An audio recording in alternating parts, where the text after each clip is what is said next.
Good afternoon, everyone. Welcome again to another episode of D.E.I. Deathwatch, where we chronicle the downfall and the doubling down on diversity, equity, and inclusion. Quick note before I begin, I got nothing that could be considered good sleep last night, so I'm kind of operating on fumes right now.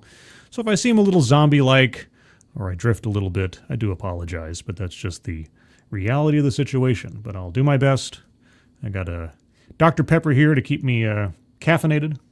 And so hopefully I'll be able to make it through with relative coherence. But before I get into today's subject matter, who's joining me on this beautiful Friday afternoon? Mike R., good afternoon. Shady Grin, good afternoon. Abacus Diaboli, hello.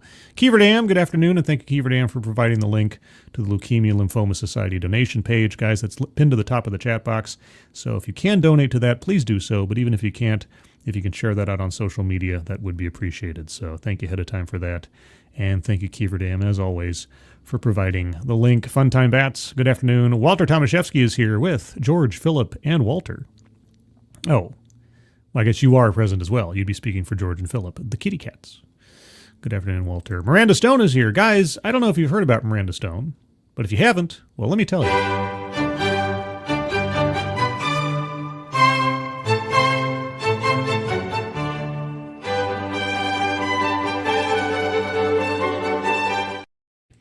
Mike Savage, Blarg, Sabian187, good afternoon. Simon Willikins, hello. Attack Alpaca, hello. Stargazer Nuts, how's it going? Nice to see you. Hope you're doing well, Star. Juliet, good afternoon. SWD40, hello. And I think that's everyone I see. If I missed you, if you're lurking, if you're in the future, good afternoon. Okay, so we got quite a full show today. So as I mentioned in the last episode on Monday, as happened with the school districts, I read articles referring to certain companies in this instance and their DEI programs, and yet none of those articles detailed exactly what went into those DEI programs, simply that they existed. So today, after some research, we're going to look at some published documents, some things that aren't necessarily easy to find now on first glance from the companies I'll be looking at: Marriott Hotels, Delta Airlines, and Cisco Systems. But before that, there was a story that came out yesterday that I thought was relevant to bring up as a sort of update to things I've talked about previously, and that has to do with the schools. Federal judge restricts Trump administration's efforts to withhold school funding based on DEI. Because of course they did. There's nothing that the president can do at this point in regards to DEI without some judge coming in saying, you can't do that. Well, let's see what the argument is. A federal judge on Thursday restricted the Trump administration from denying funds to public schools that participate in diversity, equity, and inclusion programs. Well, again, the question is, do they violate Title VI? If they do, they can do that. It says so in the law. But here we go. The ruling issued by New Hampshire federal judge Landia McCafferty, who was appointed by former President Barack Obama, is limited to schools that participate with the plaintiffs in the case, the National Education Association and the Center for Black Educator Development. Seems kind of racially exclusive. McCafferty said Trump's action would, quote, cripple the operations of many educational institutions, unquote, and would constitute a violation of executive branch power in overseeing local school districts. Well, I'm not a lawyer, so keep that in mind. But again, let's just, as I have to do all the time now, just for the sake of edification, let's remind ourselves of what Title VI of the Civil Rights Act of 1964 says. It prohibits the discrimination on the basis of race, color, and national origin in programs and activities receiving federal financial assistance. All public schools receive federal financial assistance in some way, shape, or form. It only takes 1 penny. And what happens here if you discriminate on the basis of race in your programs or activities? If a recipient of federal assistance is found to have discriminated and voluntary compliance cannot be achieved, the federal agency providing the assistance should either initiate fund termination proceedings or refer the matter to the Department of Justice for appropriate legal action. So, If any of these DEI programs, or I don't know, the Center for Black Educator Development, rather than just educator development because we're basing it on race, if any of these programs or activities or plaintiffs discriminate on the basis of race and receive federal funding, they lose that federal funding. And I'll tell you what, if there are schools or school districts out there who are so reliant on federal funding and yet are rampantly discriminatory in their activities or programs, and losing federal funding would cripple them, then maybe that's a good thing. Maybe a lesson needs to be taught here. But I don't know. Maybe I'm just cranky for lack of sleep or something. The NEA is the nation's largest teachers union with more than 3 million members. Quote, the department's attempt to punish schools for acknowledging diversity, equity, and inclusion is not only unconstitutional, but it's also extremely dangerous and functions as a direct misalignment with what we know to be just and future forward, unquote. Sharif El Mekki, Center for Black Educator Development CEO and founder, said in a statement. I don't know what else I can add that I haven't already said. You have an entire institution that is based around a racial discriminatory element. If you receive federal funding, you shouldn't. I'm flabbergasted. Quote, today's decision is a critical step towards protecting the freedom to teach and the freedom to learn, unquote. The suit was filed after the Trump administration demanded that public schools in all 50 states not participate in programs that violate its interpretation of what constitutes a violation of the 1964 Civil Rights Act. What is the reinterpretation? I'd love to know. Again, but this is also why, like I've said before, specifying diversity, equity, inclusion, those 3 words in the entire thing, muddies the waters. All you have to say is, do your programs comply with Title VI? Yes or no? If the answer is no, say goodbye to your federal funding. The Education Department pushed back against the lawsuit, saying public schools in the United States have embraced, quote, pervasive and repugnant race-based preferences, which, quote, emanate throughout every facet of academia, and did so by holding the, quote, false premise that the United States is built upon systemic and structural racism, unquote. The Education Department in this instance is not wrong. The administration demanded that public schools comply with existing civil rights laws or risk losing potentially billions of dollars in federal aid earmarked for low-income students. It's not earmarked for low-income students. It's fungible. It's federal. If you receive any federal funds at all, it doesn't matter. It's not just going to low-income students. It's going to the institution. And this is the carrot and stick philosophy if you don't understand it, schools. Either get rid of your demonstrably discriminatory programs and activities, or... In her ruling, McCafferty also said the Trump administration's definition of diversity, equity, and inclusion is unlawful and, quote, in stark contrast to the dictionary definition of DEI, unquote. Oh, well, I mean, if the dictionary definition of DEI says this, then obviously it can't be anything else. But this is, again, why I say get away from using DEI as your key phrase for all of this. She added that the administration's stance is, quote, inconsistent with the ordinary meaning of the phrase, unquote. No, it's inconsistent with the meaning that all of the activists want you to think it is, rather than what it does. So this judge has absolutely no idea what she's talking about, which doesn't surprise me. Or either that, or she's being, quote unquote, willfully ignorant. Trump signed a flurry of executive orders in January that took aim at eliminating DEI programs at various institutions and government departments across the country. DEI is just the cloak that this stuff hides in to try to virtue signal itself out of trouble.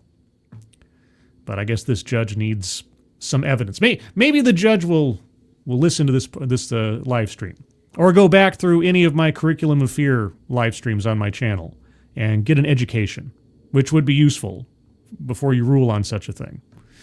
But anyway, before I get into today's key items, some other hellos here. Ken Lee, good afternoon. Kirsten Scholl over on the X machine. Yes, guys, I'm also simulcasting on X. If you happen to have an X account and see the stream over on there, I'd appreciate it if you could retweet that. That'd be nice. Thank you ahead of time. Blue-Eyed Scream, good afternoon. Seftus Wolf, hello.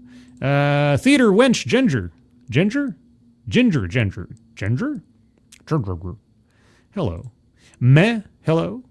Anybody else I missed? I don't think so. I hope not. If I did, make yourself known at some point, and I will try to say hello. Oh, also, as I say that, Morgan King, good afternoon. But yeah, so let's start off with the main event today. So, as I mentioned, I went and did some research to profile 3 of the entities that were mentioned in the last DEI Deathwatch, but whose activities and programs were not specifically specified. That's a little bit redundant. Pardon me. Sleep dep is setting in. So let's start with the wonderful world of Marriott hotels. Let's take a look at their Serve 360 report from 2018.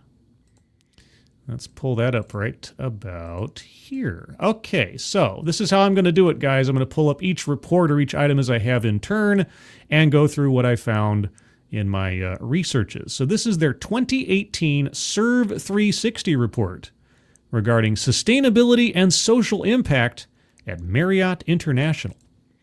Okay, so over on my notes, this goes over all of their company messaging and what they're up to and what their sustainable operations are. We welcome all and advance human rights, all that good stuff. A message from our president and CEO, our company and stakeholders, all that good stuff. Well, the meat of the matter here for us, for our purposes, appears on page 17. 2017, because this is the 2018 report covering previous years and stuff. 2017 performance highlights. Okay, so let's see. We have people with disabilities. 2017 milestones to support people with disabilities. Sounds fine. Veterans. 2017 milestones to support United States veterans. That sounds good. Refugees. 2017 milestones to support refugees. 100 plus refugees hired. Okay. Refugee hospitality programs. Conducted in San Diego and Dallas with 44% women participants from 14 countries. Well, that's great, I guess. The human rights. Let's talk about human rights. Human rights trafficking awareness. So that sounds good. Approximately 243,000 associates completed human trafficking awareness training. I suppose if you're working in a hotel chain, you could come across that kind of thing. Sure. I didn't jump past what I meant to show, did I? I probably did. Oh, I did. Okay. So yeah, it was page 17 of the report. I got my notes mixed up. I apologize. Let me, there we go. Okay. I think this is what I wanted to look at before. Global diversity and inclusion. 2017 programs and partnerships. $2.8 million invested in programs and partnerships that develop hospitality skills and opportunity among youth, diverse populations, women, people with disabilities, veterans, and refugees. Okay, so a certain portion of money set aside in part to people on the basis of their race and gender. All right. 2017 women's empowerment milestones. 50% of our CEO's direct reports are women. Direct reports are women? Like the reports themselves, the pieces of paper? Okay. Achieving gender representation parity at the executive level. Oh. So like a percentile quota based on gender, say? In this instance, I do have to add on something here. Now, I don't know if this is as conveniently formatted as my previous. Let me pull it up here. Because previously I had to talk a lot about Title VI when it comes to schools and universities and such. But in this instance, for these 3 examples, Marriott, Delta, and Cisco, we have to talk about Title VII of the Civil Rights Act of 1964. Okay, so just for everyone's edification, Title VII makes it unlawful for an employer to discriminate against someone because of race, color, religion, sex, or national origin. Title VII makes it unlawful to use policies or practices that seem neutral but have the effect of discriminating against people because of their race, color, religion, sex, or national origin. Under Title VII, it is unlawful to discriminate in any aspect of employment. including hiring and firing, compensation, assignment or classification of workers, transfer, promotion, layoff or recall, job advertisement and recruitment, testing, use of employer facilities, training and apprenticeship programs, retirement, leave and benefits, or other terms and conditions of employment. So let's just keep all of that in mind. It is unlawful to discriminate in any aspect of employment. 55% of managers and executives are women in the United States. Oh, okay. Now remember, this is a milestone. This is an achievement. This was a goal. Okay, 49% of our company's top 20% of earners are women in the United States. Well, that's great. You're not discriminating on the basis of sex there, are you? 2017 supplier and hotel owner diversity milestones. Milestones being a synonym for goal of a kind or a marker in progress. Diverse and women-owned hotels. In 2017, it was 1,210. Our 2020 goal is 1,500. Purchasing with diverse suppliers. Well, they spent $656 million in 2017. Their goal by 2020 is to spend $1 billion on suppliers filtered on the basis of their race and or gender. Purchasing with women-owned businesses in particular, $345 million spent in 2017. Their goal for 2020, $500 million. And $5 billion have been spent with diverse suppliers since 2007. So by the time that this report came out, they'd been spending a decade portioning off money and setting aside business contracts to suppliers on the basis of race or gender. Now, is a supplier/contractor technically an employee? Does that fall under Title VII? Again, disclaimer, I'm not a lawyer. And also disclaimer, I have absolutely no idea, under the nuances of civil rights law and elsewise, if any of this is indicative of a violation of Title VII. However, all I'm saying as a layman is that if you're looking for patterns of behavior that might tend to indicate something may have gone wrong in the process, this might be a few red flags. So that was their 2018 report covering the activity of 2017. Now, let's jump on to a little article that came out in 2021. I'm going to skim some of this because there's a lot going on here, but I wanted to go over this at least for reference purposes. This is an in-depth look into Marriott's diversity and inclusion initiatives. So this is an article. I forget exactly how long it took me to find this because I think it was buried somewhere. So this is from May 24th of 2021. So almost, just a month shy, I guess, of 4 years hence, or 4 years ago.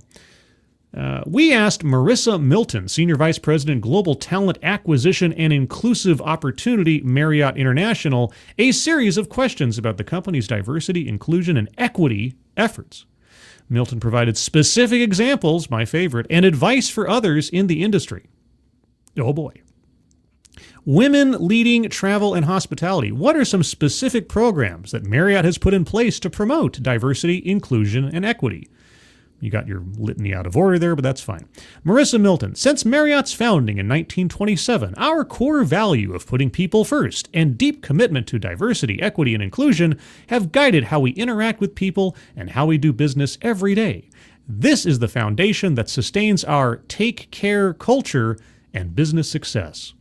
Over 30 years ago, Marriott led the hospitality industry in creating a formal, holistic diversity, equity, and inclusion program with pioneering initiatives, strategic partnerships, and the highest level of accountability. This focus ensures that all of our key stakeholders, associates, customers, owners, and suppliers experience opportunity, community, and purpose throughout their engagement with Marriott. We were also one of the first companies in any industry, nearly 2 decades ago, to establish a board of directors level committee that monitors and reports our progress on the integration of diversity, equity, and inclusion throughout all aspects of our business. Oh, you've been doing it for decades. Well, great. That's great. The committee is led by a Marriott Board of Directors member and former CEO of BET Networks. All right. And is comprised of other board members, our CEO, and Marriott senior leaders. Annual goals are established for each dimension of diversity, and progress is monitored with a diversity excellence scorecard and metrics related to associates, customers, owners, and suppliers. We have a wide variety of programs, some in place for decades, but first and foremost, it's our long-standing cultural foundation that guides our deep commitment to diversity, equity, and inclusion. Since our founding as a small root beer stand in 1927, yeah, you guys remember how big diversity, equity, and inclusion was back in 1927 at a root beer stand.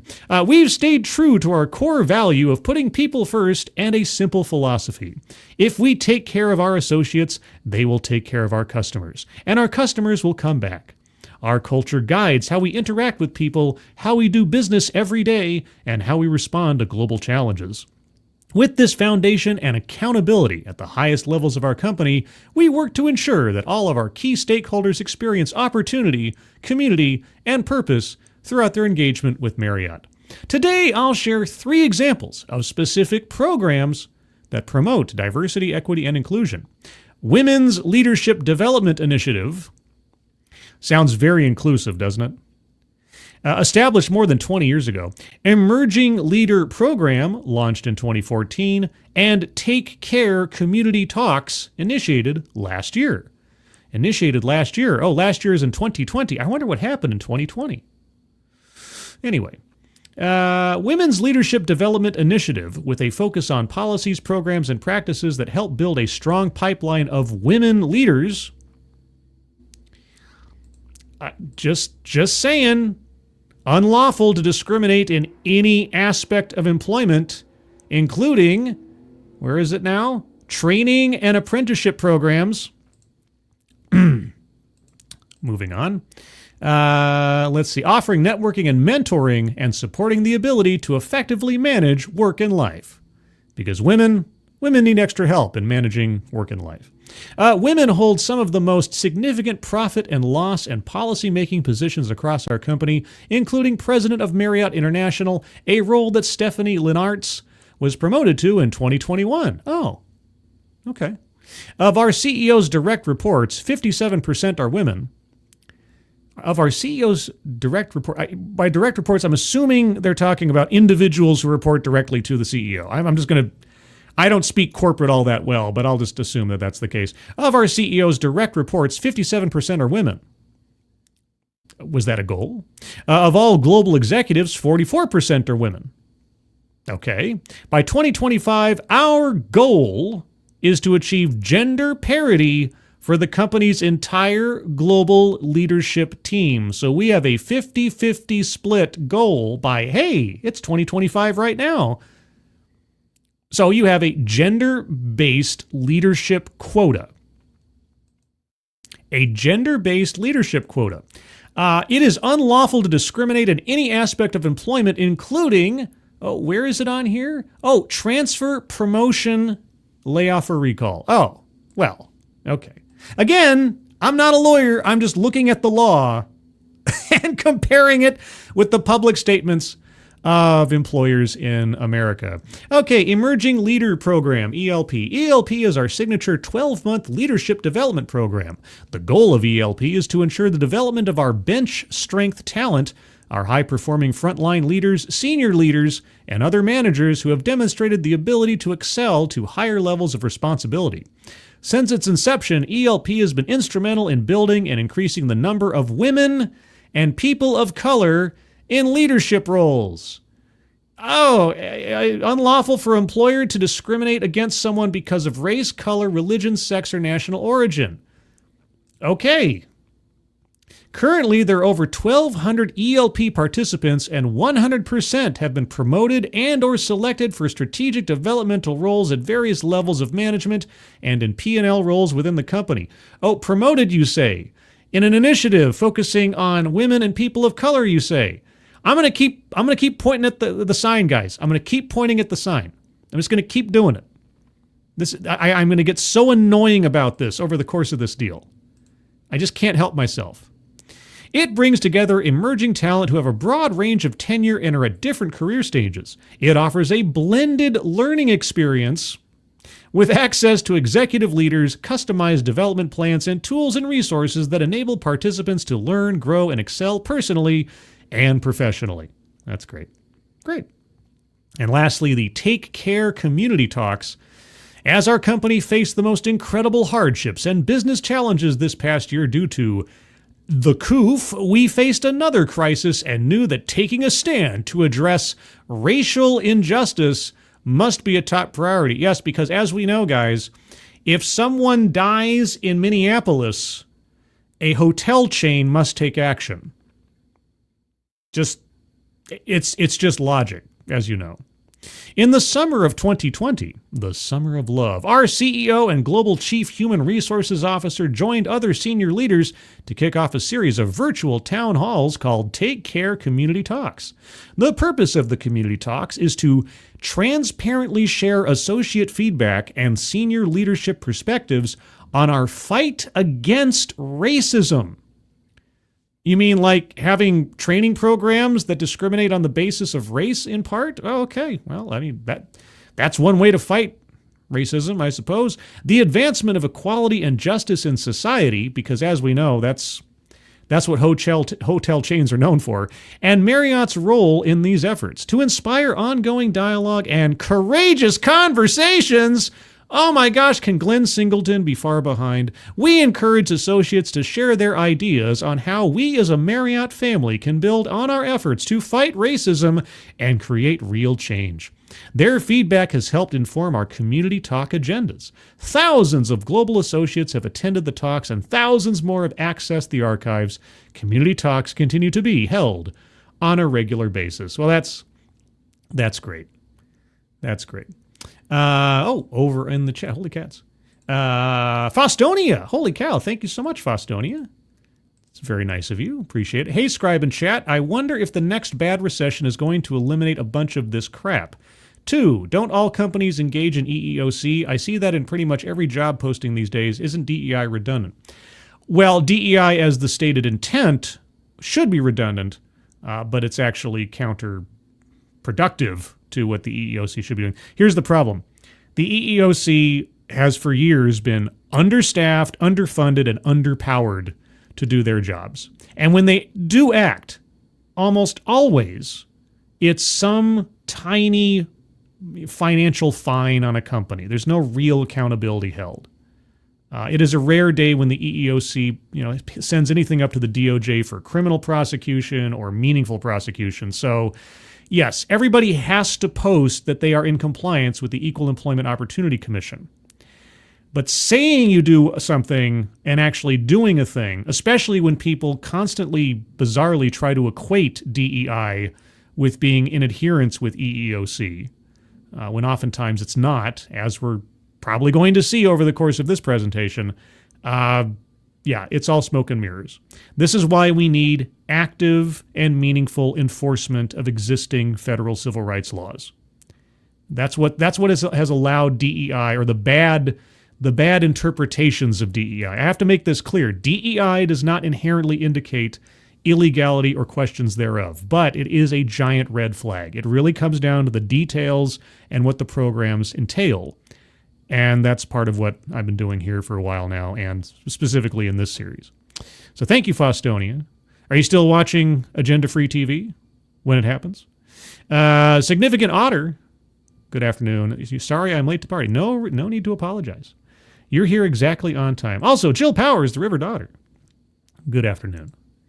All right, so that is another little tidbit into the wonderful world of Marriott hotels. I have a couple more. Oh, I found a lot on of all three companies, Marriott, Delta, and Cisco. Marriott had the most that they were very proud to announce over the course of time. And so let's move on to another little item from 2020. 2021 was a very busy year for Marriott in broadcasting their initiatives and programs and such. So this is an infographic. Let me shrink it. There we go. Infographic from 2021 from Marriott International. Global Diversity, Equity, and Inclusion. A history of putting people first. And color before that, but yeah, sure. Key milestones, 90 plus years of inclusion, 20 plus years of supplier diversity program, women's leadership development, and diverse hotel ownership initiatives. That one there has really got me. Diverse hotel ownership. So do you guys decide who gets to own a hotel based on race, or do you buy hotels based on the color of the person who owns it? I don't know. 15 plus years, Board of Directors Inclusion and Social Impact Committee. On the associate side, over 50% of Board of Directors and senior global leadership are diverse. Very proud of that. That's great. Was that a metric? I know there's a metric. Was that a quota? Pardon me. My sleep dip is encroaching into my brain. Over 50% of top U.S. leadership is diverse. Oh, okay. Diversity Inc. #1 company for diversity, equity, and inclusion across all industries in 2020. I assume that means that Diversity Inc. has rated them #1 in company for I think I've looked at Diversity Inc. before. The first and only hospitality company in the Diversity Inc. Hall of Fame for diversity and inclusion. I wonder how Diversity Inc. measures who wins. Great Place to Work Legends Company and the only hospitality company on the Fortune 100 Best Companies list each year since its inception in 1998. Proud to partner with Howard University. Hey, I remember Howard University. That's where they were going to hold that big celebration party for, what's her name, who completely lost in the last election. Anyway, proud to partner with Howard University to create the Arnie M. Sorensen Hospitality Fund to help develop the next generation of industry leaders. Well, I wonder what the odds are you're going to have a leader come out of Howard University of a particularly preferential racial demographic. I don't know. Just a thought, and never mind, the fact that you're unlawful to discriminate in any aspect of employment, including where is it here? Recruitment, training, or no, I missed it. Somewhere in there. Use employer facility. Okay, my brain's leaving me. Pardon me. Let me move on. Diverse owned hotels. Here we are again. 2014 was $699. The goal in 2020 was 1,500. The actual goal was 1,556 by 2025. That's right now. They want to be at 3,000 hotels, which they mark as success by the color of the owner. Okay, supplier. $6 billion spent with diverse-owned companies over the last 10 years. Customer, showcasing our commitment to diversity, inclusion, and social good to bond with consumers over our shared values. Right. Putting people first in each moment of every day is the heart of our inclusive culture. We are passionate about welcoming everyone and creating experiences that bridge differences and help shape a better world. Yeah, we're here to welcome everyone. Unless you're the wrong color owning a hotel, then we won't include you in a success story because that would not be inclusive or something. Then they talk about diversity, equity, inclusion, innovation, respect for all. Putting people first since 1927, when we were just a root beer stand. Yeah, we're the same now as we were back then. Let's see. And, here's our workforce breakdowns. CEO direct reports, 57% women, 14% POC. No, it sounds like it's something to celebrate. Sounds like it was a goal you were striving for. Okay. Global executives, 44% women. Great. U.S. workforce. What do we got? POC. Just, okay, total workforce by race ethnicity. POC. You know, I've said it, I can't count how many times. When I was growing up, let's say, I'm still growing up as the case may be, but when I was growing up and watching the movies and the newsreels and finding out about things that happened in the past, I was given the distinct impression that referring to people as colored was wrong, that it was discriminatory, that it was othering, that it was dividing and segregating.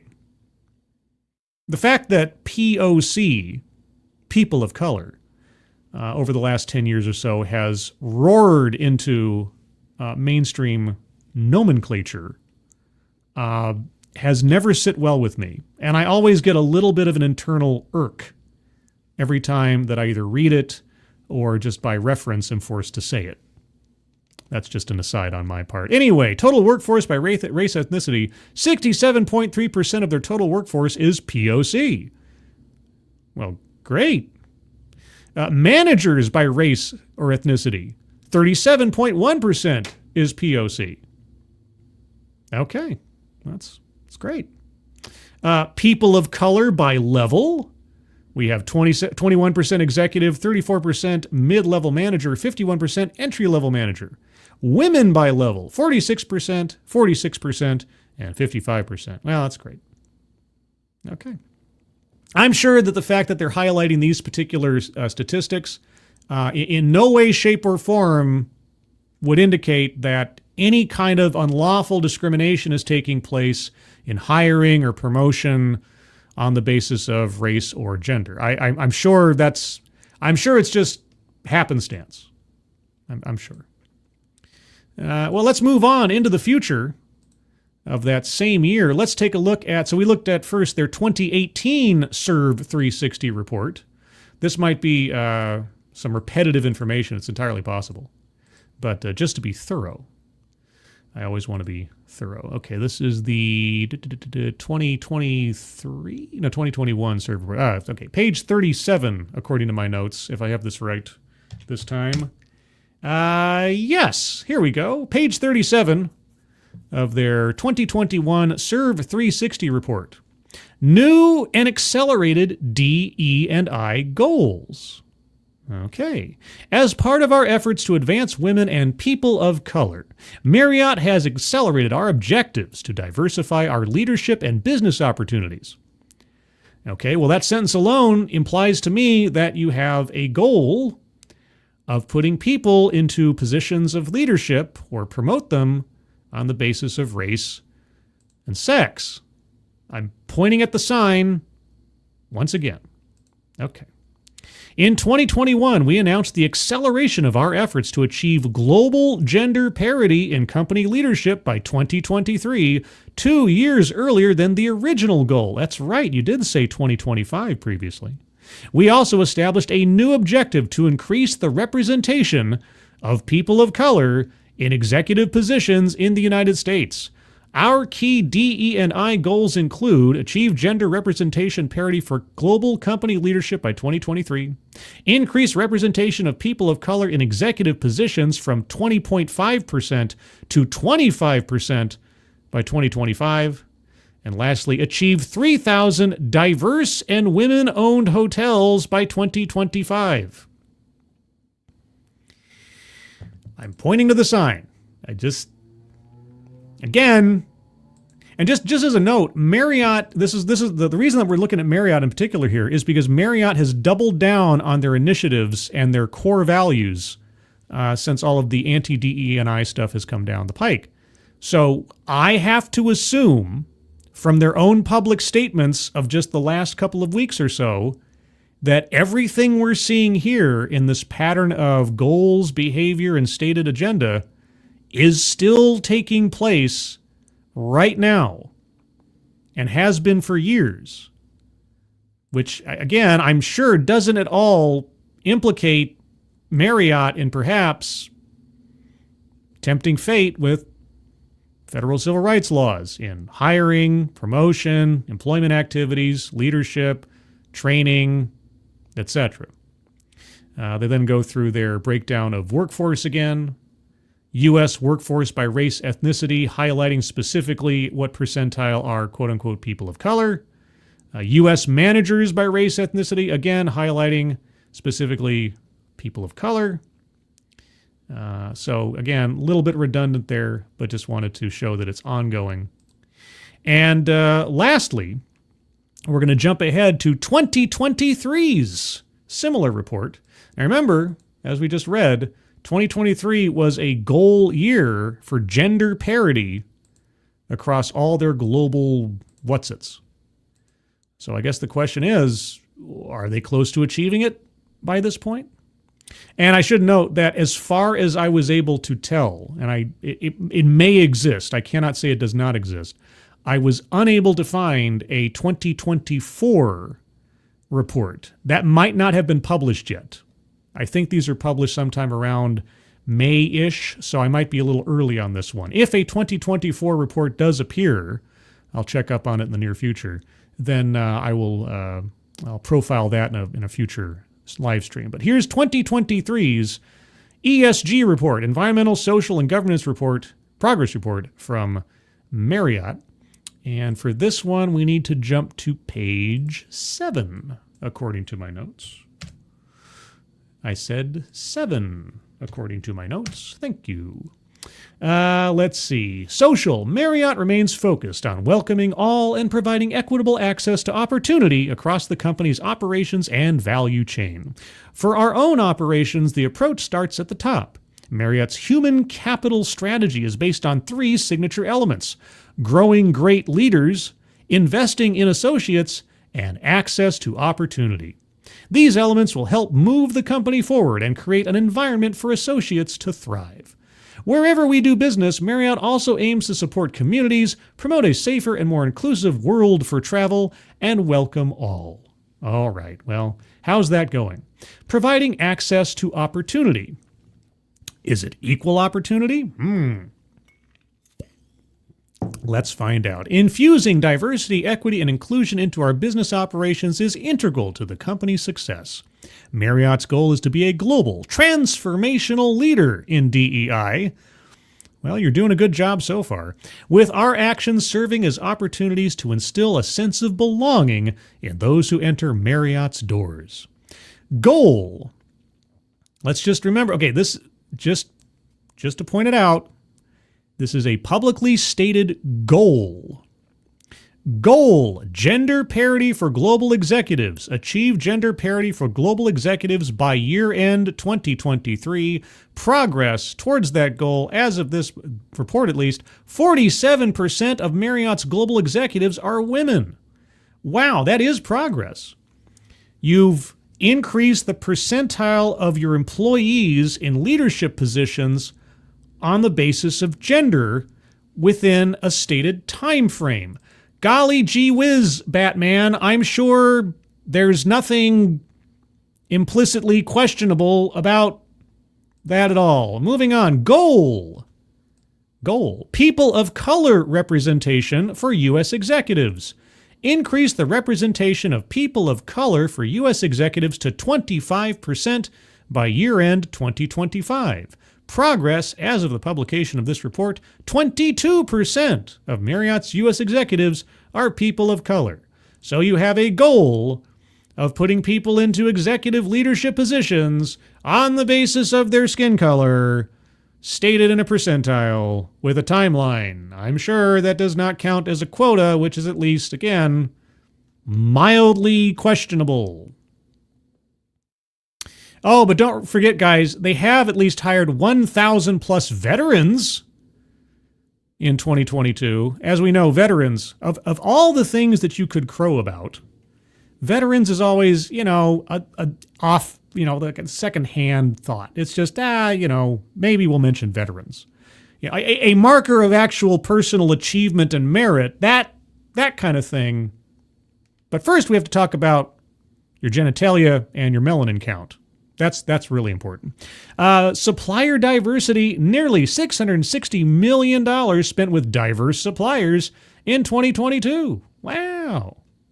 That's great. Is that like reparations or something? Owner diversity. I'm loving this one.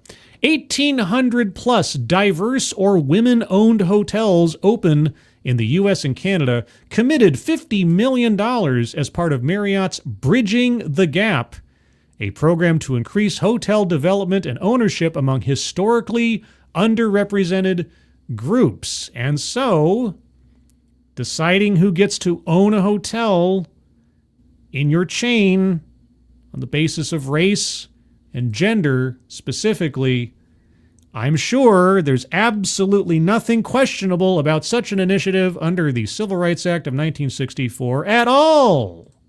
I'm sure it's all kosher. I'm sure it's all fine.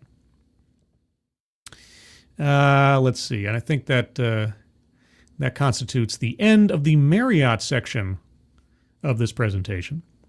So I should timestamp this and cut it off for the next one. In the meantime, I'll go over to the chat here.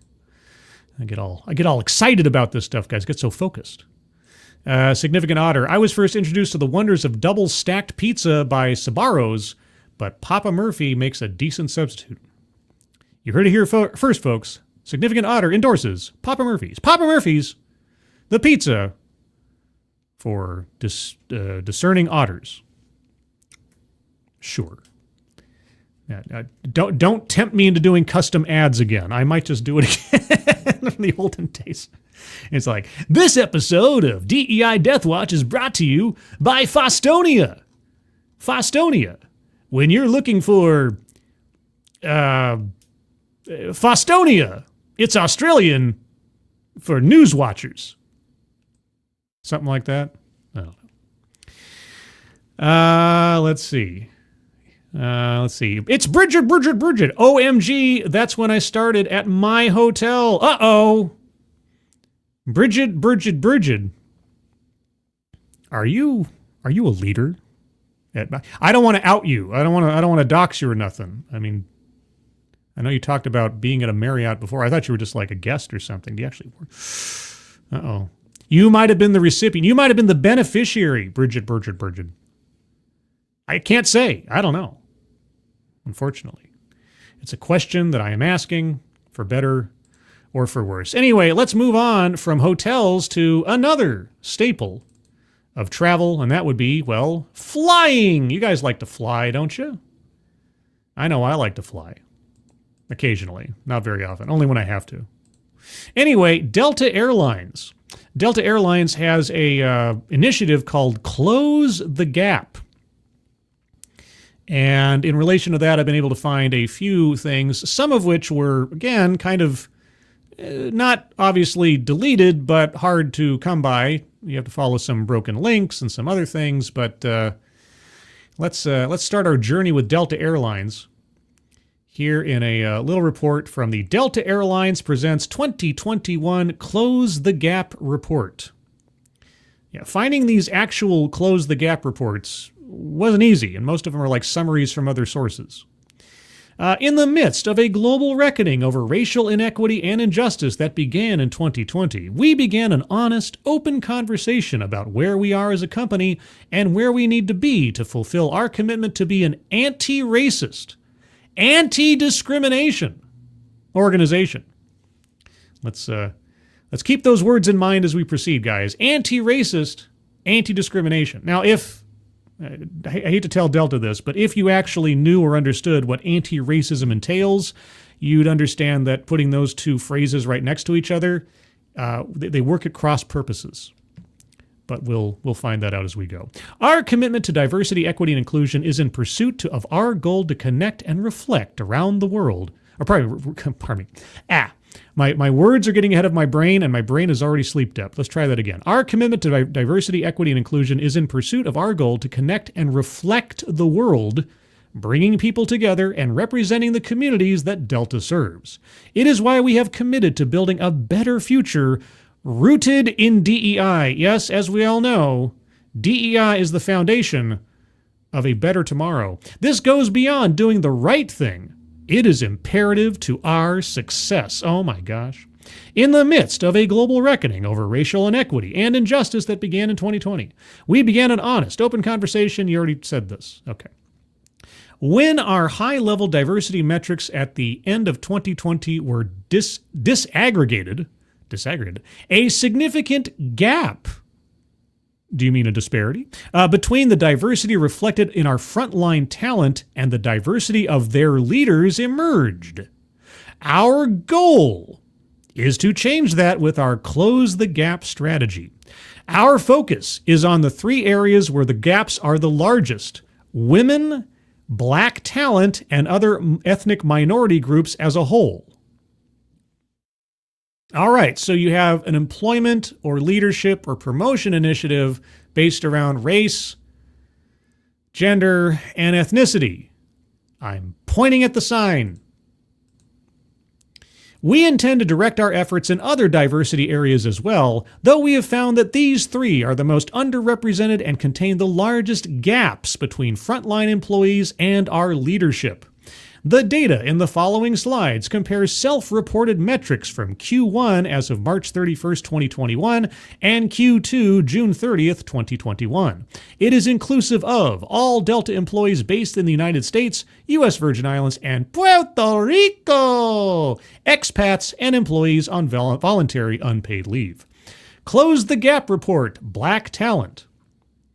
So this is a little tiny print. I will attempt to interpret it. For those of you listening at home, I apologize, but this is a visual aid, and we'll just have to muddle through. So we have gray is frontline base, blue is gap closed, red is representation within employee group, and the dotted line is the gap in leadership diversity compared to frontline. So based on the above text, I would assume then that the dotted line is what they intend to fill.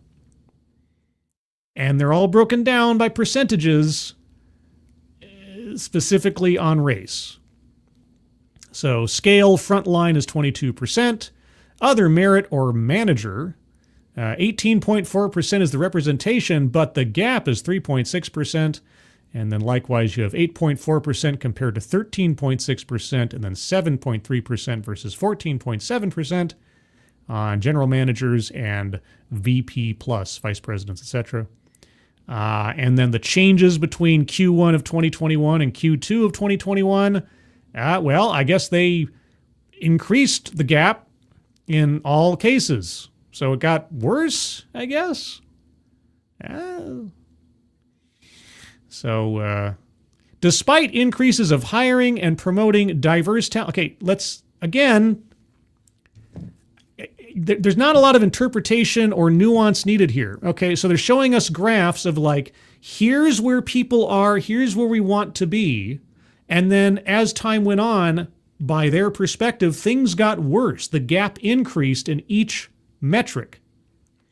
And then as an addendum here at the bottom, it says, despite increases of hiring and promoting diverse talent at the manager and above levels, due to increased frontline hiring to meet operational demands, the representation gaps have increased from March 31st to June 30th. So despite intentionally hiring and promoting people on the basis of their skin color exclusively,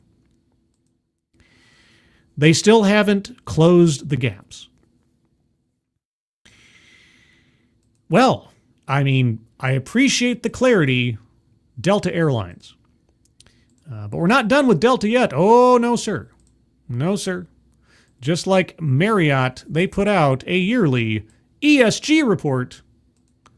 So let's take a look at a couple of those. Let's start off with their 2021 ESG report.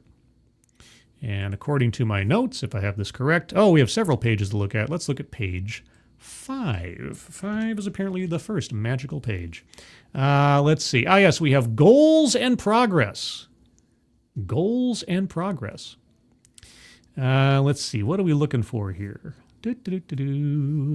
Oh, here we go. People and well-being in the middle column. Goal: double spend with black-owned businesses to $690 million by 2025. Progress so far as of 2021, about $315 million have been spent. So they're a little under than halfway there. Goal, increase diversity of qualified candidates and new hires. Well, I'll tell you what, regardless of how qualified they are, if you're pre-filtering them on the basis of their race, qualifications are a secondary consideration, aren't they? Anyway, progress. 33% of new hires for general manager, director, and managing director roles are black external candidates, up from 20% in 2020. Well, that's great. I'm just going to leave this here for a second for reference purposes. Okay, moving on. Close diversity gaps in senior leadership positions. Increase from 10% to 16% in officer representation among underrepresented racial and ethnic groups from 2020 baseline.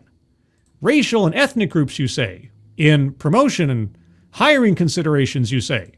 Okay, moving on. Enhance employee well-being.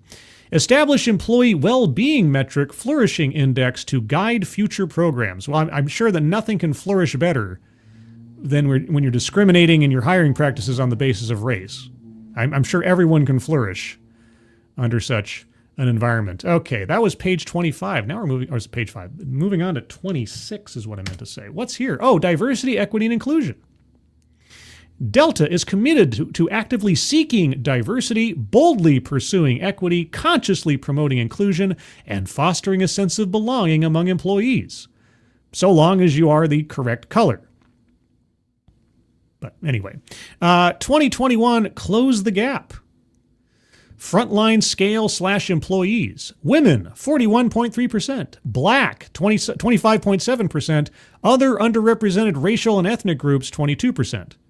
And then it goes on. Other merit / manager, general manager, director, managing director, vice president, and above. Delta's Close the Gap strategy. As part of our Close the Gap strategy, Delta is focused on measuring tangible progress that drives meaningful results, not just percentages. Except that the only way that you can reflect your quote-unquote progress is through percentile split. But never mind that. Delta's Close the Gap strategy translates our human capital commitments and goals into action for diversity, equity, and inclusion. Our focus is on the 3 areas where the gaps between frontline / scale representation and leadership are the largest: women, black talent, and other underrepresented racial and ethnic groups. We intend to direct our efforts in other diversity areas as well, though we have found that these 3 are the most underrepresented and contain the largest gaps. You mean disparities? And so you're going to artificially close these gaps by hiring people and promoting people, or not hiring people and promoting people on the basis of their gender or their race. Okay. I know I'm a broken record. I'm an absolute broken record.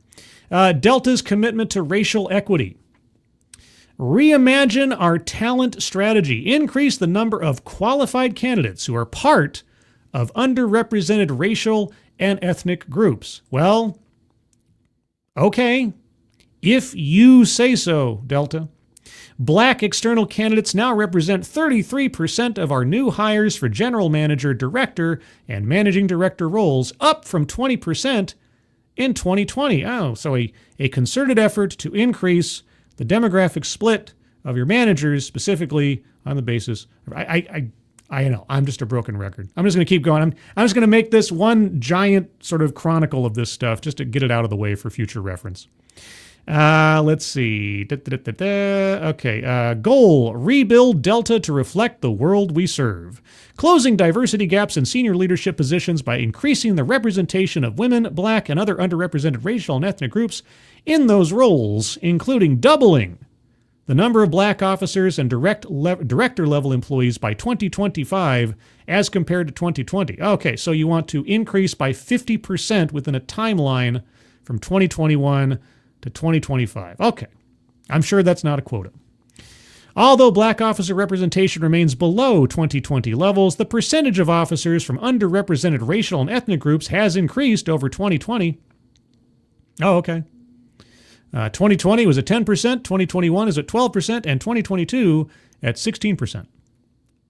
All right. And you're working towards 50%, right? You want to have equal black officers, specifically black officers.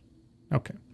And lastly on this one, boldly pursue equity. Boldly. We're going to be boldly pursuing equity, guys. Ongoing internal and public engagement in issues that promote justice, equality, and equity. Oh my gosh, justice. What did you do in this effort? Converted part-time reserve employees, 70% of whom belong to underrepresented racial and ethnic groups, to full-time employees by sunsetting the Ready Reserve program to provide more equitable access to health care benefits. I don't know what half of that means, but you're advancing people on the basis of their race or ethnicity, so in employment decisions, so I don't know. And lastly, introduced a new healthcare plan option designed to increase predictability and lower unplanned out-of-pocket expenses, promoting health equity. Well, dare I hope that was offered to and expanded to all employees, regardless of what they look like? I don't know. I can only hope. Goal, create more equitable opportunities. Introduction of new equity-focused component of community engagement activities. Allocate annual charitable contributions and giving towards equity-focused organizations/initiatives. Who did you give money to? Here's a list. I don't know them all by name, but here we go. 110, whatever that is. Operation Hope's 1 Million Black Business and Entrepreneur Initiative. I wonder who that's meant to benefit. 100 Black Men of America. Only 100. Flick Shop. I don't know what that is. Goal Setter. Don't know what that is. Next Gen Men and Women. Okay. The National Center for Civil and Human Rights. Okay. The NAACP, of course. UNICEF. Is that for you? Okay. Emerging 100 and the Atlanta Global Research and Education Collaborative. Okay.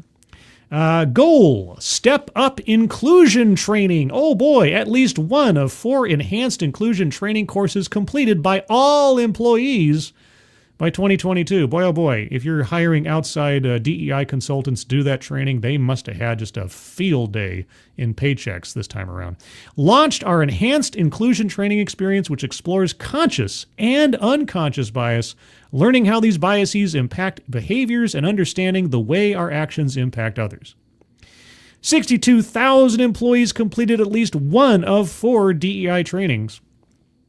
Delta employees of that era, you have my sympathies. Nearly 30% of our officers participated in a 2-day racial equity leadership workshop led by the Groundwater Institute, okay, in 2021, with the remaining officers slated to participate by the end of 2022. The Groundwater Institute. Oh, man, do I have to do more research now? I have to do more. This is just, it is a never-ending story, everybody. Groundwater Institute. Okay. We'll see if that makes it into a future episode of DEI Deathwatch. Advocating for equality. Participated in the International Air Transport Association's 25 by 2025 initiative. Golly, I wonder what that's like. Veterans of my channel, have we ever heard of the International Air Transport Association's 25 by 2025 initiative? Do you remember Our Lady looking across the audience and telling everybody, just look at the evidence here that we need more diversity? Do you remember her talking about lifting a table with a finger? Do you remember that? I remember that.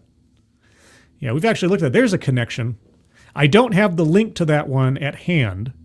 I will make a note to put that in the description for the future. Yes, so if you want some reference for the 25 by 2025 initiative, look at the description of this video in the near future after publication for a video on that entire award ceremony. I think that's what I call it. I think it was like called a diversity award ceremony or something. I can't remember what the title was. It was something like that. Promoting equity, Delta's employee resource group. Oh, man. ERGs. I got to do something on that soon. Equal. It's called Equal. Okay. Consistently works to promote equity for the LGBTQ plus population. In 2021, the group helped introduce the display of preferred pronouns on internal employee profiles and amplified the LGBTQ+ Institute Southern Survey among Delta employees to increase the amount of research gathered on LGBTQ+ Southerners. That sounds creepy. And to highlight issues and determine state and local needs for the LGBTQ+ community. If you say so. I'll take your word for it. I'll take your word for it. And my last note on this particular report is responsible supply chain. Seeking diversity within our suppliers. For more than 20 years, Delta has been committed to creating a world-class, inclusive supply chain that reflects the diversity of our global customer base. The foundation of supplier diversity and inclusion is partnerships with advocacy organizations. Delta builds relationships with high-quality small businesses or enterprises owned by women, veterans, people who are LGBTQ+, have disabilities, or are part of underrepresented racial and ethnic groups. Well, can't fault them for the veterans part, I suppose. But almost every other category they mention there, again, I don't know. It all depends on the circumstances, but do suppliers count as employees? If you have contracts that are predicated on the basis of the color or gender of the owner, is that something that calls into question legality? I don't know. Let's see. Goal, double spend with black-owned businesses by 2025 to $690 million from a 2020 baseline of $345 million. So, yeah. Starts to get a little repetitive, I know, but I just want to, say, chronicle the progress of these things as we go. So that's Delta for 2021. Now I got to ask myself, do I really want to go through every single... I got 2022... let's see. Excuse me. I got 2022. I got 2023. Oh, let's just jump to 2023. I want to get my most bang for my buck out of this. I did look up all this stuff. I did search around and hunt through this stuff and make notes and everything. So I want it to pay off. But we'll just jump to 2023's report. Let's see, 2023. So the first page we want to go to for 2023 is Delta ESG report. Page 19, diversity, equity, and inclusion. Let's see. So workforce diversity. What else they got here? I love this part down here at the bottom. As part of our commitment to transparency and based on feedback from internal and external stakeholders, we publish our latest EEO-1 report as submitted to the U.S. Equal Employment Opportunity Commission on our corporate website. Well, it's good to know that, again, we got a company that is so concerned about equal employment and yet consistently is telling us that they value people on the basis of their skin or their genitals. Even on the same page where they mention that down at the bottom of the page, over here, yeah, their gender, age, race, veteran status. Veteran status again. Our Close the Gap strategy. Delta is on a journey to further diversify our workforce across all levels of the organization by working to close representation gaps between frontline and employees in leadership roles. Yes? Still it goes. From 2020 to 2023, Delta increased representation of women, black talent, and Latin, at least you didn't say Latinx, Latin Hispanic talent in roles across the company. So do you mean to tell me that you had employment, hiring, promotional, training initiatives based on race or ethnicity and gender? Okay, if you say so, Delta. If you say so. Let's see. And on the next page. Here we go. Our commitment to racial equity. Core goal. Oh, now it's a core goal. Okay. Reimagine our talent strategy. Increase qualified hires and improve equitable outcomes for talent within underrepresented racial and ethnic groups. Again, if you would all mention someone's race or gender or some other immutable element of their makeup, your qualified hires part is a secondary consideration. It is not your priority. Progress and highlights. I'm going to zoom in on this a bit, see if I can make it more clear to you. I apologize for the tiny text, but this is just the way these reports go. Hiring black external candidates for 12% of general manager, director, and managing director roles in 2023. Sure, that's fine. 82% of all job openings filled externally in 2023 did not require a college degree. Well, how comforting. Does that just say that you've been lowering educational standards in your hiring practices? Engaging 35 plus historically black colleges and universities in our recruitment efforts and through $1.5 million in grants with the United Negro College Fund. That's what it was. Earlier I thought it was UNICEF. My bad. I didn't have a reference. Like when I was a kid, we used to collect dimes for UNICEF or whatever. Anyway, and broadening internal and external career pathways and reflecting greater diversity on our hiring panels. Yeah, partnering with HBCUs for your recruitment programs. Partnering with colleges and universities specifically to hire one racial demographic. Okay. Core goal number 2, ensure Delta reflects the world we serve. Increase equitable outcomes by expanding the representation of women, black, and other underrepresented racial and ethnic groups. Progress and highlights, establishing and expanding talent acquisition partnerships with organizations focused on Latin/Hispanic professionals. Assigning talent acquisition liaisons to BRGs, business resource groups, to advance our skills-first hiring strategy. But it's not about skills first, is it, Delta? You've told us this over and over. As much as you want to convince us that it's otherwise, it's not. Because if you're preferencing people on their ethnicity, their race, or their gender, then their skills are a secondary or perhaps tertiary consideration. You can't, you try as you might, you will not change reality. Expanding our K-12 outreach in underserved communities to proactively address projected pilot and mechanic pipeline gaps. So you're going to address gaps in pipeline by segregating where you're focusing your outreach on the basis of underserved communities, which is just code for non-white, essentially. Okay. Forming new recruiting partnerships with organizations dedicated to LGBTQ plus veteran and disabled talent. Okay. Such is your initiative, I suppose. Let's see, we're on 2020. Yeah, it's just 2021, 2022, and 2023. Oh, here we go. Core goal number 3. Pardon me. We have more core goals. Remove barriers to and within Delta through equity-focused programs and partnerships. Committing to serve as the 110 Atlanta City lead to mobilize Georgia businesses to promote equity through skills-based talent practices that support 110's mission to hire, promote, and advance 1 million black individuals into family-sustaining careers. So it's not really skills-based talent at the forefront, is it? Again, you keep telling me something that just is demonstrably not true, Delta. Engaging policy leaders on issues impacting the black community at the annual legislative conference of the Congressional Black Caucus Foundation in Washington, D.C. Partnering with Unlock Potential to provide at-risk young adults who have faced injustice, with mentoring, career development tools, and entry-level job opportunities. What do you mean, faced injustice?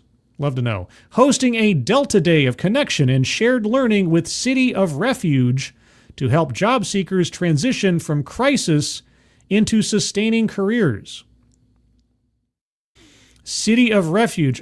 For some reason, the phrase sanctuary city comes to mind. I don't know why that does. Continuing to forge and expand partnerships with equity-focused organizations, including the Advancing Global Inclusive Leadership Education Program, Boulevard, Clayton County Schools, Disney Dreamers, and the John Lewis Case Competition. Core goal number 4, promote understanding and inclusion. Nurture a sense of belonging to create connections, foster allyship, and invite curiosity and conversation.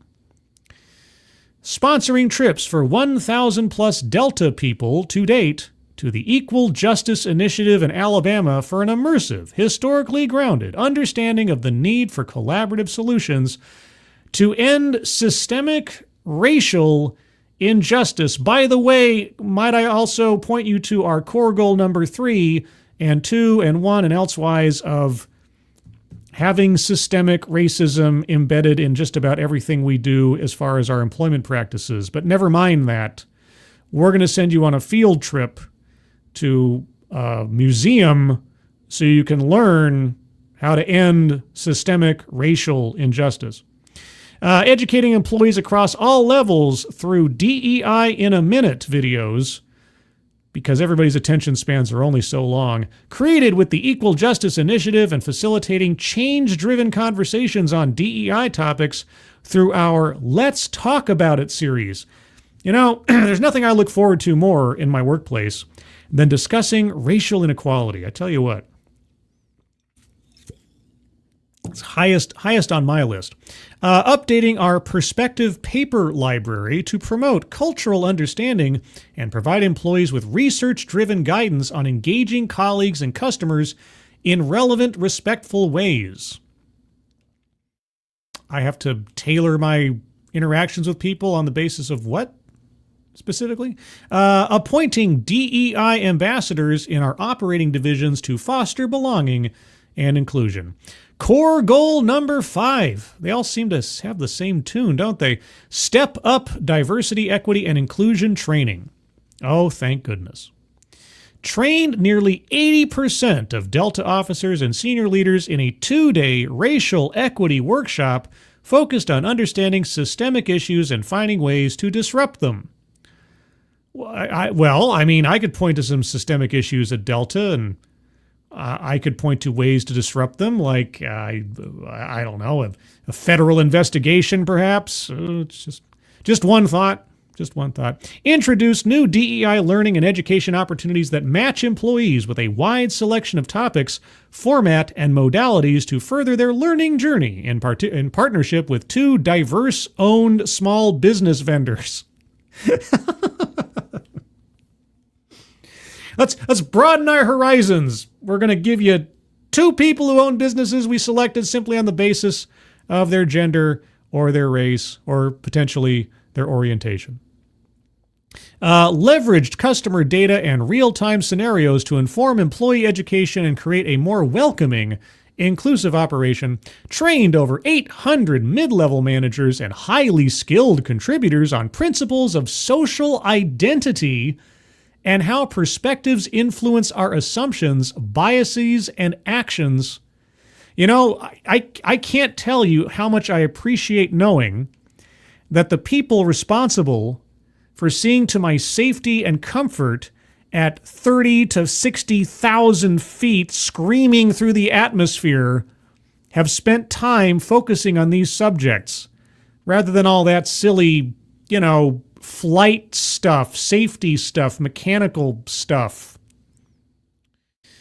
Introduced an international DEI learning experience, tailoring the curriculum to Delta employees' experiences, cultures, and social dynamics outside of the U.S. That's great. That's great. Is this the last page for this one? I think it is. Let's see.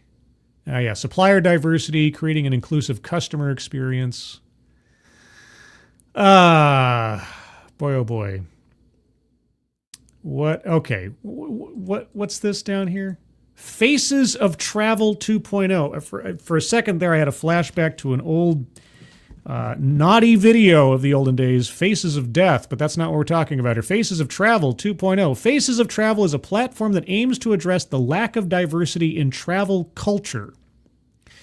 We teamed up with Adobe and impact-focused creative company Kin to launch a library of inclusive photos and videos that champion authentic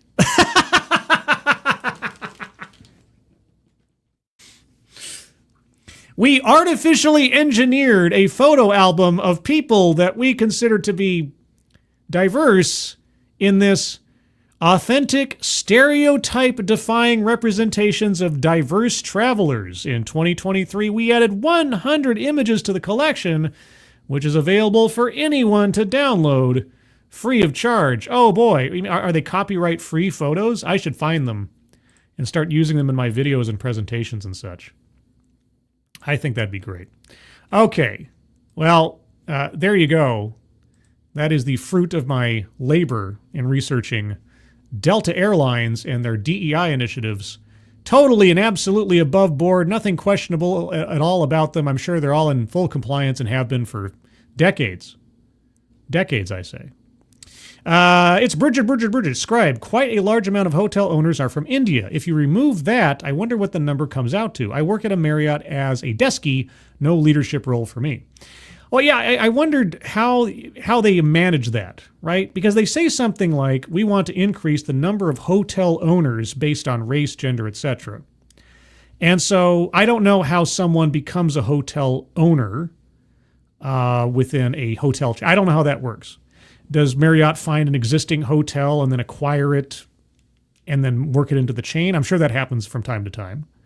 Do they target hotels to acquire specifically on the basis of the ownership, demographic? Yes, that is an interesting question.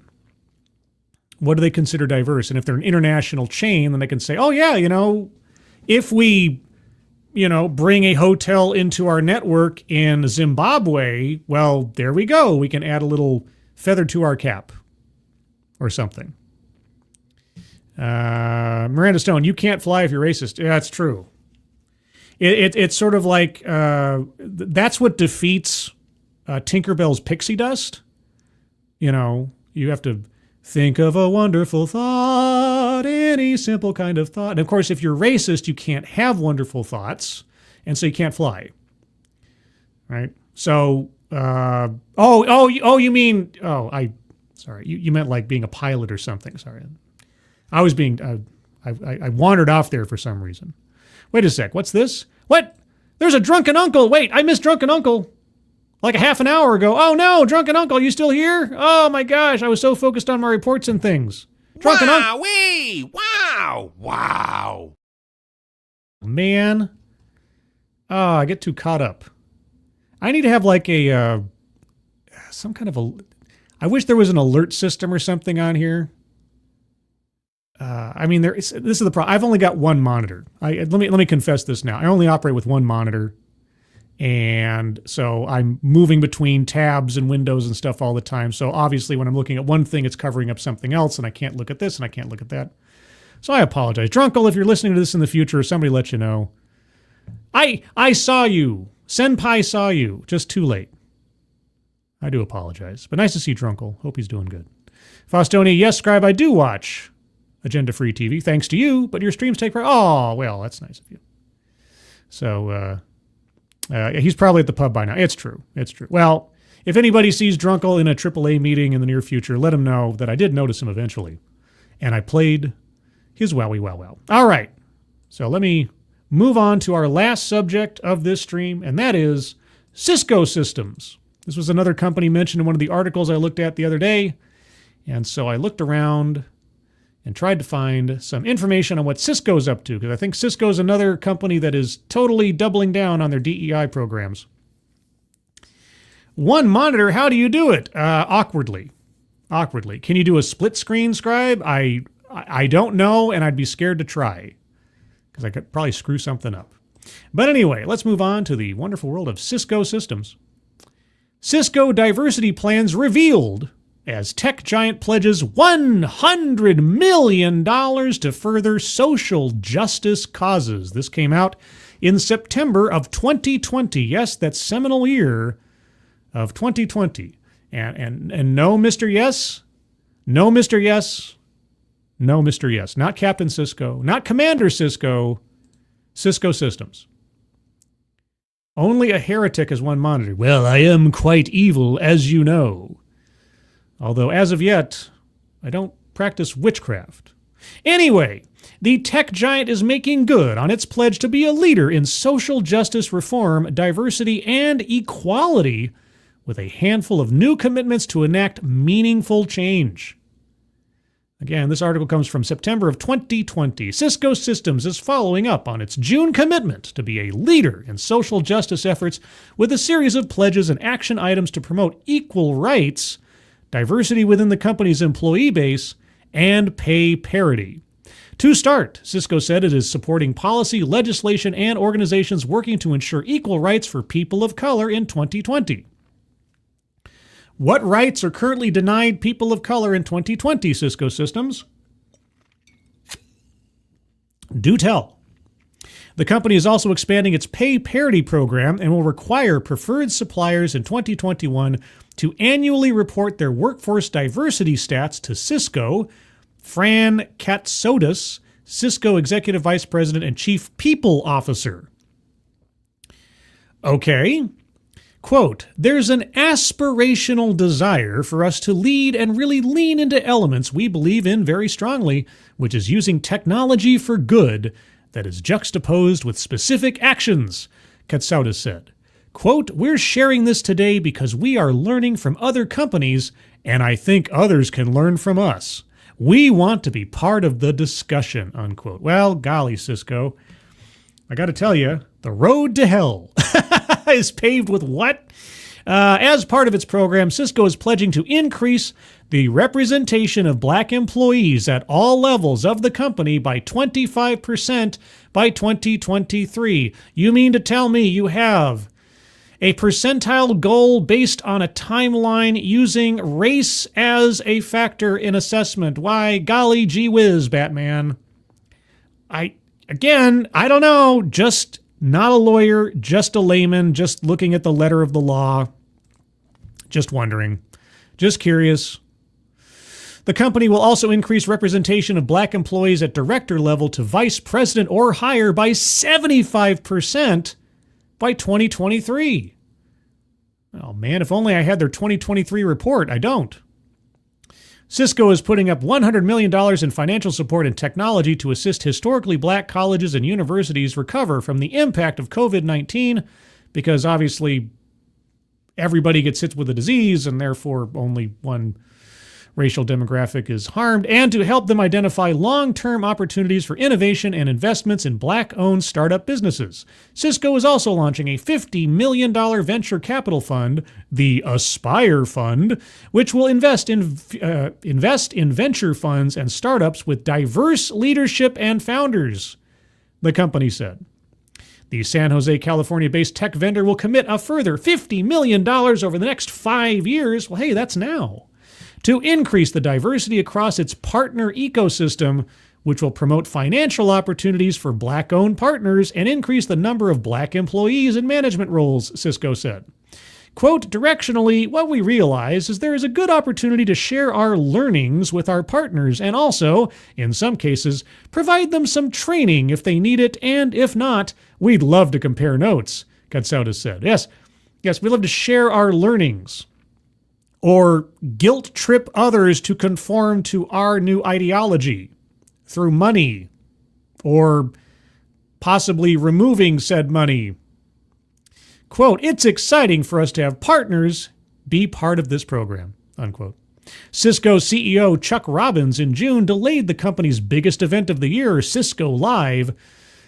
I can't help but think of Commander Cisco. Okay, a day before kickoff following the death of George Floyd and resulting protests. Quote, at Cisco, we have always aspired to foster an environment of dignity, respect, fairness, and equality for all, unquote, Robbins said in a video statement at the time. Katsoudas, a member of Cisco's executive leadership team, said that rather than assigning diversity initiatives to one group, Cisco is, quote-unquote, baking in actions into every leader's role and within their teams.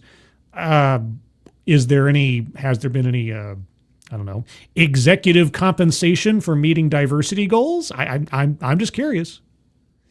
Cisco leaders will be held accountable at the end of the company's fiscal year in July for meeting their specific goals. Are we talking about executive compensation? Are we talking about putting a bounty on how many people of a particular color you're hiring or promoting? I don't know. But I hear things. Quote, these actions were built with every leader looking at their space and questioning what more we could do, she said. We setting up this structure, maybe it means we're, but anyway, we setting up this structure to really measure how we're doing. Looking at your space, measure how you're doing, questioning what you can do. I wonder what you would see within your space under this set of priorities. I don't know. To ensure equal pay for equal work, you adhere to longstanding employment law. Cisco is expanding its existing global pay parity program to include not just the examination of salaries, but also promotions, stock, and bonuses, Katsout has said. Quote, we don't talk about promotion parity as much. We want to look at all the individuals. But do you really care about individuals more than you do demographics? All the individuals across Cisco that are getting promoted, and ask ourselves if we see balance and equity in that process, she said. So you're not looking at individuals then. You're looking at demographic split. Jeez. Ay, caramba. I'm a little punch drunk right now. It's the sleep debt. Further, Cisco will support policies, legislation, and organizations that are working to ensure equal rights for black people in 2020 and into the future. What rights are currently denied black people? Maybe they exist. Tell me. Tell me true. This work will include supporting national policing reform efforts. Oh, are you talking about defund the cops? And advocating for the development of a commission to examine systemic discrimination in the U.S. Yeah, systemic discrimination from a company that is looking to bake in a philosophy of elevating and or denigrating people on the basis of race. That's great. That's great, Cisco. You go, Cisco. George Floyd. Oh, boy. George Floyd. Everybody, never forget George Floyd. All right. Well, that was sort of an article talking about Cisco's purposes. That was 2020. I actually have a three-part chronological advancement of information on Cisco. So that was 2020. Now we jump to 2021, the Our Purpose Report. Because Cisco has a purpose. Oh boy, howdy, do they have a purpose. What page am I looking at here in my notes? I'm looking at page 10. Page 10 of the 2021 Cisco Purpose Report. Okay, is this the right page? I suppose it probably is. Okay, let me zoom in a little bit. Hopefully I'm not off. Let's see. Goals. Oh, goals in progress. Yeah, that might be it. I'm going to skip down to the next page because it's got brighter colors and bigger text, relatively speaking. Goals in progress. In fiscal year 2021, here's the goal. Achieve 80% community impact participation as measured by employees' actions, including advocating for causes they care deeply about, volunteering, donating, and participating in programs that positively impact communities. So encouraging or requiring employees to spend extracurricular time doing outreach and such. Are they getting paid during this time? Don't know. Achieved 80% participation. By fiscal year 2023, social justice action number 2, achieve a 25% increase in representation of all employees who self-identify as African American or Black from entry level through manager, and a 75% increase in representation from director to vice president plus level for the fiscal year 20 as a base year. On track, 11% entry level through manager, achieved 90% director level and 120% vice president and plus level in fiscal year 2021 as compared to fiscal year 2020. Oh my gosh, guys, what an achievement. Yay! All on race in leadership, hiring, promotion. Yay! By fiscal year 2023, social justice action number 7, expand supplier strategy by doubling our percentage spend with diverse suppliers and obtain reporting on diversity metrics from 100% of our fiscal year 2020 preferred suppliers. In progress, obtained executive commitment and established business function champions. I'm a champion, guys. To support our journey to double our diversity spend. Achieved. Received workforce diversity reports from 100% of our fiscal year 2020 preferred suppliers with U.S. workers in fiscal year 2021. By fiscal year 2025, hey, that's now-ish, right? Social justice action number 8, commit $150 million to fund STEM education and drive technology modernization at 4-year HBCUs. Not colleges writ large or community colleges within the communities where we have headquarters or something. No, just, okay. On track, committed $50 million to the Student Freedom Initiative Access to Education Endowment, of which $12.5 million was spent in fiscal year 2021. On track, selected 8 HBCUs to receive tech assessments in partnership with AVC Technologies as part of our IT modernization program to build technology excellence, so long as you fall within the correct racial demographic. By fiscal year 2025, social justice action number 10. Well, now's the time, guys. Commit $50 million to increase the diversity of our partner ecosystem by increasing the number of African American and Black-owned technology companies in our partner ecosystem and increasing opportunities to accelerate the financial growth of African American/Black-owned partners. On track, establish the African American Cisco partner community, starting with 53 partners in fiscal year 2021 with a focus on investing in partner growth, so long as they are the correct color. By fiscal year 2025, social justice action number 11. Invest $50 million in startups and venture funds led by diverse leaders. On track, tracking in line to meet our 5-year commitment. That's great. Let's see. Moving on. Fiscal year to positively impact 1 billion people through our social impact grants and signature programs. On track, 716 million people positively impacted through our social impact grants and signature programs. I have absolutely no idea what that positively impact 1 billion people. I mean, if I sent 1 billion people a penny, I would have positively impacted them. The impact would be minute, so I'm not quite sure what that's supposed to mean. But that's beside the point, I guess. Moving on in Cisco Systems. Let's see. Is this the one I wanted? Workforce snapshot.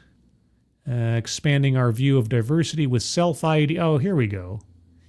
Okay, expanding our view of diversity with self-ID. Data-driven insights have always been an important consideration for our inclusion and collaboration strategy. As Cisco evolves our approach, our metrics must evolve as well. In early 2021, we launched Self-ID, an initiative that expands the personal data categories that employees can share with Cisco. Employees may opt in to share key aspects of their identity that go beyond government-required classifications, such as expanded gender identity, expanded race and ethnicity, sexual orientation, pronouns, and military and/or veteran status.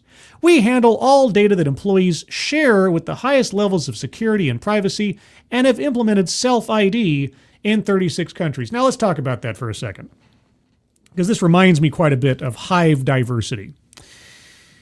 There are some things that employers can't ask you about and require information from you on in the course of your employment, your hiring, and so on. However, if you choose of your own volition to share certain elements of your makeup to your employer, they can't stop you. And certainly in a company that is prioritizing putting people into leadership positions, hiring, promotion, special training, and so on the basis of elements that classically they kind of can't delve into of their own.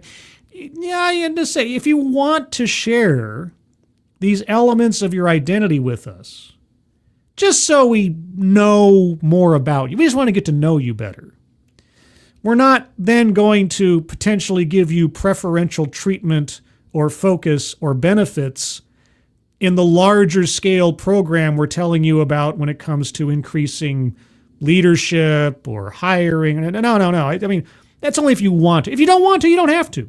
You obviously don't. We can't make you tell us about these things.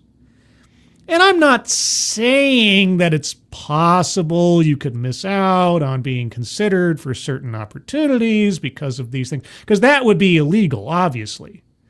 Obviously, for us to restrict or deny you an opportunity or possibility in the business on the basis of something you have no control over, that would conceivably be a bad thing. But I mean, if you want to share with us of your own accord, your own free will, certain elements that we can put into a database that might weigh certain decisions in your favor in a future, it's really just, it's voluntary, guys. It doesn't mean anything. Because really, self-ID is allowing us to gain deeper insights on topics including fair pay and compensation, benefits, and employee engagement across the talent life cycle. By providing the opportunity for employees to share with us who they are, we can more fully celebrate who we are as a company. Yeah, again, if you want to voluntarily tell us something, we can't stop you from telling us. And obviously no baked-in biases may come to the fore as a result. It's fine. It's fine. They talk again about their supporting supplier diversity, small business, women-owned business, minority-owned business, veteran-owned business, service-disabled veteran-owned business, okay, historically underutilized business, or HUB. I hadn't heard that one before.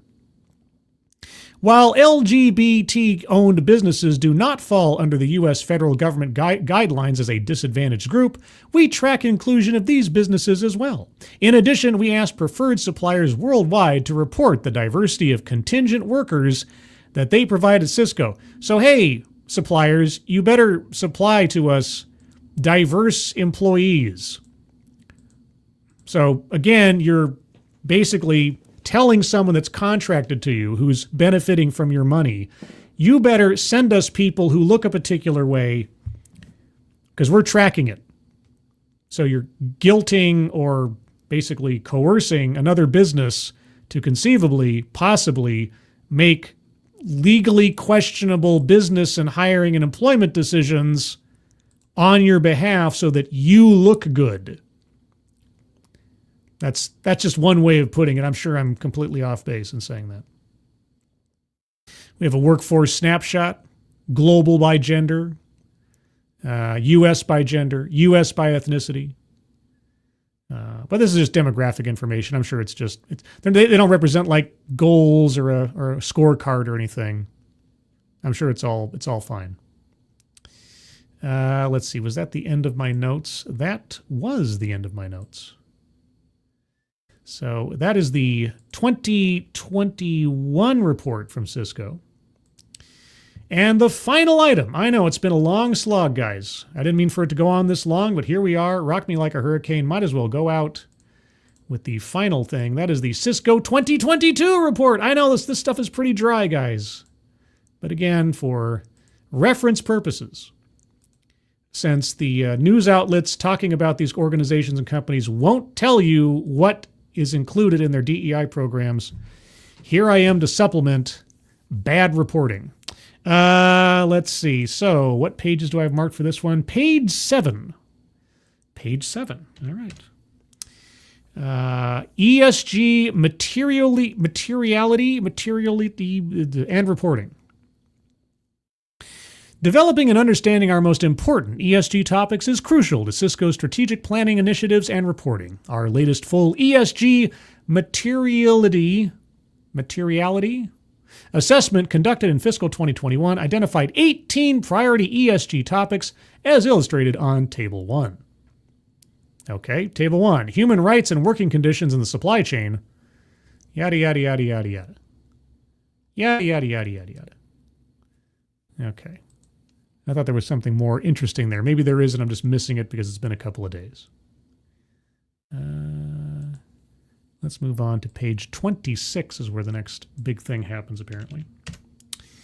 Inclusive. Act boldly and deliberately to accelerate fairness, inclusion, and equitable access to opportunity. All right.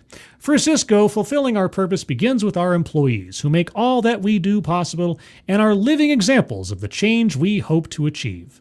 As the world evolves, so does our workplace, as we embrace hybrid work and the potential it holds for increasing inclusion and well-being. Our purpose extends to communities everywhere, where we strive to use our resources to build resilient communities, ones where needs for food, shelter, and education are met, where people are financially independent, and where entrepreneurs are empowered to launch new businesses. No, it all sounds very nice. Sounds very, very welcoming. I mean, if that's what you do. But what got any specifics for me at all? Any specifics? Oh, making bold moves for HBCUs. Oh wait, here it is. I jumped ahead too far. I thought I had the page numbers down correctly. Apparently, not as much as I thought I had. Here we go. Bold beliefs lead to bold action. For years, Cisco has taken considerable steps to fight injustice and inequity around the world. In 2020, we came together to make our commitment to social justice integral to our company's purpose by creating our social justice beliefs and actions, the beginning of a 5-year, $300 million commitment to address our biggest challenges and drive lasting generational change. We've made significant progress in our social justice actions through fiscal 2022, including, here we go, achieved a 60% increase in African-American/Black employees in entry level through manager roles, a 94% increase in African-American and Black directors, and a 160% increase in African-American and Black vice presidents and above since fiscal 2020. Invested into BIPOC and female-led startups and venture funds through Cisco's Investments Aspire Fund, including investments in Corellium, Workbench, L'Attitude Ventures, and Accrue. Okay, expanded our pay fairness program to include analysis on promotion and stock participation, in addition to the analysis we run annually on base pay, bonus, and stock grant value. Well, that sounds fairly generic. I didn't see anything racial in there at all. I'm shocked. Let's see. Distributed millions of dollars donated by Cisco and employees to nonprofits and social justice initiatives. Donated by employees, huh? Okay. Received workforce diversity reports from 90% of our targeted fiscal 2022 preferred suppliers. 90%? Isn't that down from like 100%? Something like that? Or am I getting mixed up with Delta? It could be. It's possible. 92% of Cisco employees completed our Building Skills for Conscious Culture training in fiscal 2022. Well, great. I'm sure it was a good use of time. Let's see. We got HBCUs. Cisco's contingent workforce. Employees of our non-manufacturing suppliers, also known as contingent workers, make up our extended workforce. We track not only diversity in ownership of our supplier community, but also the diversity of preferred suppliers' employees that directly support Cisco. So again, if we've contracted with you as a vendor or something, we're going to keep an eye on just how inclusive and diverse your workforce is. And if you don't do some things to make some changes, you might not have that contract next year. This is the exact same kind of pressure that was being put on companies from BlackRock and who else am I thinking of? Vanguard and so on. Goldman Sachs wouldn't work with some companies if they didn't have 50% representation on their board of directors, things like that. Yeah, it's all about the money, Lebowski. It's all about holding the purse strings and guilting people into, again, potentially violating civil rights laws. Okay, in fiscal 2022, 53 preferred suppliers shared diversity metrics. From this data, we learned that the overall representation of women, minorities, and veterans has increased by 3% from the previous year. I'm sure that's fine. I'm sure that's There's nothing suspicious about that at all. Anyway, I'm going to stop there because my voice is starting to run out. And as I said before, I'm operating on fumes, as it were, after a lousy night of sleep. But what do you guys think? Let me scroll up a bit here and let's see. Gilcado. Sometimes the Cisco routers have their dust filters on intake fans get full and then it overheats because it can't breathe. I could believe it. Abacaz Diabli. What about a historically underutilized service-disabled veteran minority woman-owned business? You're getting too specific at that point. Although you'd hit all the check boxes by then. We don't discriminate, but we do make sure the people who we pay do. Yeah, exactly. Exactly. Yeah. That sounds extra illegal. I don't know. I mean, through like economic extortion, Goldman Sachs, BlackRock, Vanguard, and every company that talks about supplier diversity and tracking the diversity of the companies they have supply contracts with, it's all about guilting and extorting people into conforming to this DEI ideology. And do your metrics match up? Are you making appropriate progress in the demographic makeup of your workforce? And as I've always asked, if you say that the problem is we don't have enough of this colored type of person in our company, how do you solve for that problem if not by manufacturing results through active discrimination? And if that is what you're doing, then how is it? I've been asking for 9 years now. This isn't the first time. How is it that all of these companies have been able to do this stuff so consistently, so publicly, so proudly, all this time, when, again, just by my layman's perspective, it sure sounds questionable. I'm being diplomatic here in my word choice because, again, maybe there's some loophole. Maybe there's some, I don't know. You know, because I'm sure that all these companies have very, very well-paid lawyers. And I'm sure that these lawyers, at least some of them, have some very well-educated notions on civil rights law. And yet this keeps being the case and has been the case, essentially, since I've started looking at it, when my channel started. And here we are still, 2025. DEI is finally being put under a microscope. But now you have companies who are actively resisting getting rid of their DEI programs. I think not so much that it's based on their values as it is a sense of protest against Donald Trump personally. Because as I said, you started to see budgets on DEI being cut and jobs and positions being let go and so on, starting in the fall abouts of 2022. Certainly into 2023 after the Supreme Court decision on affirmative action. So the withering of DEI was already in process as of, I'd say, about 3 years ago. It really started ramping up. And I think that over time, the lack of ROI on DEI would have eventually led to it being weaned out. But now it's become a political issue that's specifically Trump versus everybody else. That's how they see it. Like this judge we talked about at the story at the top of the show, how the Trump administration is reinterpreting federal civil rights laws rather than just enforcing federal civil rights laws. But now standing against the call to get rid of DEI stuff is now a statement against the evil that is Trump. I think there are a lot of companies and a lot of organizations that have decided to take that perspective on their decisions when it comes to DEI. That they don't care so much about the legal ramifications. They're going to stand in protest against the political considerations. But anyway, I might be rambling, and that is effectively the end of the show. But what did you guys think? See anything interesting in there? Do you know of any companies that have any outlandish DEI programs that I could take a look at in the future or elsewise?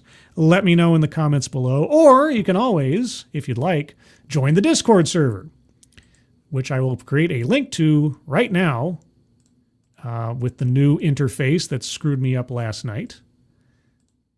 And hopefully that will Work. Okay, over in the chat, there's a link to the Discord server. Click on that link. You'll find yourself on the landing channel called Say Hello. And in addition to saying hello, you just have to say the secret word. The secret word will tell me that you watched the stream, are not a bot, and have thus earned the right, the privilege, the entitlement to join the Discord server. Today's secret word is diversity. I'll make it easy. Just say hello, diversity, and I'll know that you watched the show. Beyond that, Sunday at 8 a.m. Pacific, 11 a.m. Eastern. 11 a.m. Eastern. If I can talk with a slow cadence for once, will be the Sunday stream, where I go over news stories of the week that are not directly DEI related, but that I found interesting over the course of the week.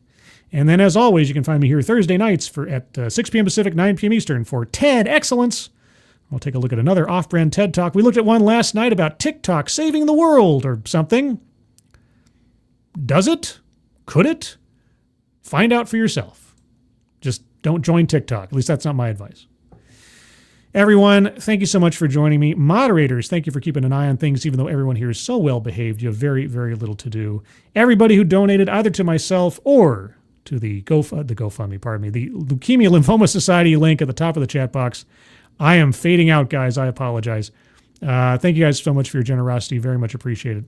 If you like this kind of thing, even with my sleep-dept brain and my dry material of corporate speak and promotional stuff, please do leave a like on the way out and share this around if you think people might be interested in it.